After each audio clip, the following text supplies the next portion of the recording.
Je suis Dominique Cyr, je suis de retour dans la région, dans le fond, depuis 2 ans. Donc, je suis natif de Carleton-sur-Mer. Je m'intéresse, dans le fond, à où vient ma nourriture. Puis aujourd'hui, on s'intéresse plus à l'ouest de la MRC d'Avignon.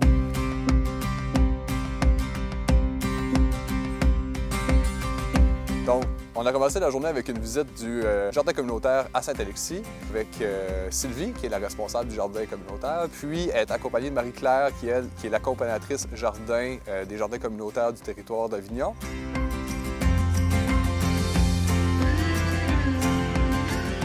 Peux-tu me parler un peu de qu'est-ce qu'on retrouve dans le jardin? Tu sais, là, on parle de communautaire, mais pour quelqu'un qui ne connaît pas ça, pendant tout le concept de communautaire, c'est quoi la différence avec le collectif, par exemple? Dans le cas présent, chaque jardinier a sa parcelle respective, donc chacun est responsable de sa parcelle. On a vu tout l'historique derrière le jardin. Dans une petite collectivité comme Saint-Alexis, c'est un tout petit village, mais ils ont parti finalement un peu de rien pour créer, depuis 2012, un des plus gros jardins, dans le fond, sur le territoire. J'ai eu vraiment de tous les âges. J'ai eu de 4 ans à 96 ans, je pense. Oui, oui, oui. Un exemple, il y a un monsieur qui venait pour le social. Lui, à la fin, il ne pouvait même plus jardiner. Je m'occupais de sa parcelle et lui avait pour son dire... On se croise dans le village, on se dit bonjour, mais au jardin, on se parle. En fait, un jardin collectif, c'est un jardin où est-ce que toutes les... En fait, c'est pas divisé en parcelles, c'est toute la terre appartient à tous les jardiniers et jardinières, dans le fond. Donc, c'est un jardin pour tout le monde. Donc, on partage les responsabilités, les prises de décision et les récoltes ensemble. Dans le fond, Marie-Claire, elle offre tous les services d'accompagnement pour organiser des activités avec les jardins communautaires, donner des conseils sur, dans le fond, comment cultiver certains légumes. Puis elle a aussi un volet d'accompagnement aux jardins collectifs et aux jardins privés sur les territoires.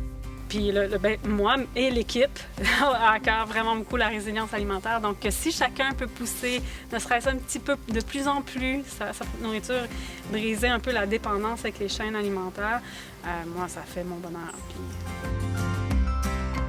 Tu sais, quand tu es un nouvel arrivant, tu sais pas trop vers où aller, tu sais pas nécessairement les ressources qui existent pour toi. Puis, tu sais, le jardin communautaire devient un peu cette porte d'entrée-là. Ça permet de donner ce lieu de rencontre-là, finalement, qui est pour tout le monde.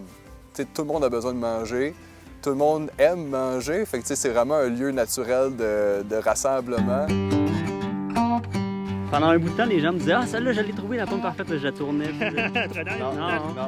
Piqué. Mais j'en ai vu une autre fois. J'en ai vu une cet été.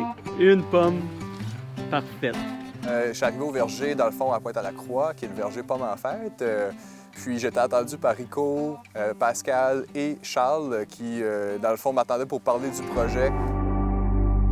Avec Ico, on a pu se promener, dans le fond, à travers le verger. Il nous a présenté les différentes variétés qu'il y avait dans le verger. Donc, c'est quand même plus de 500 arbres qui sont partout un peu à travers le site. C'est plus que des pommes, là, donc on peut venir cueillir des pommes, mais c'est aussi des activités de transformation, donc on peut venir faire du jus.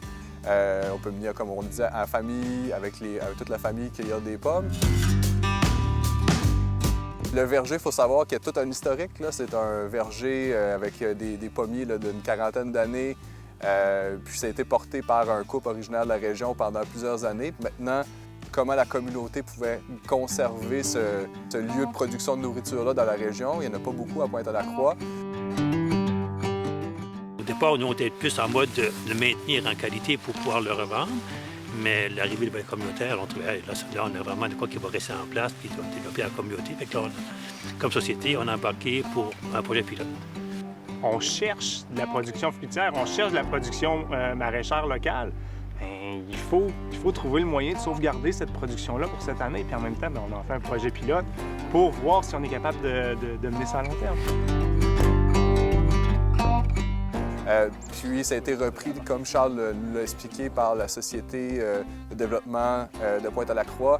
Puis maintenant, c'est la beauté de la chose, c'est que ça vit grâce à la communauté. En même temps, il y a comme une espèce de mission d'éducation là-dedans, tu sais, en faisant, en récoltant, en venant travailler au verger, bien, on voit quel travail ça représente. Partage l'expertise, si on développe une expertise, disons, populaire, conviviale. On diffuse la connaissance. Ouais. Ce qu'on voit avec ces deux exemples de projets qui sont portés par la communauté, l'automne, c'est autant effervescent. Puis sinon plus, parce qu'on est dans un moment où les gens se tiennent, puis où on va aller dans des vergers, on va aller dans des jardins communautaires. Les jardins communautaires, c'est le temps de faire les corvées. Les gens se rassemblent, vont ramasser les derniers légumes, vont fermer. Donc, on voit que c'est un beau moment de l'année, puis que ça vaut la peine finalement de passer dans notre territoire.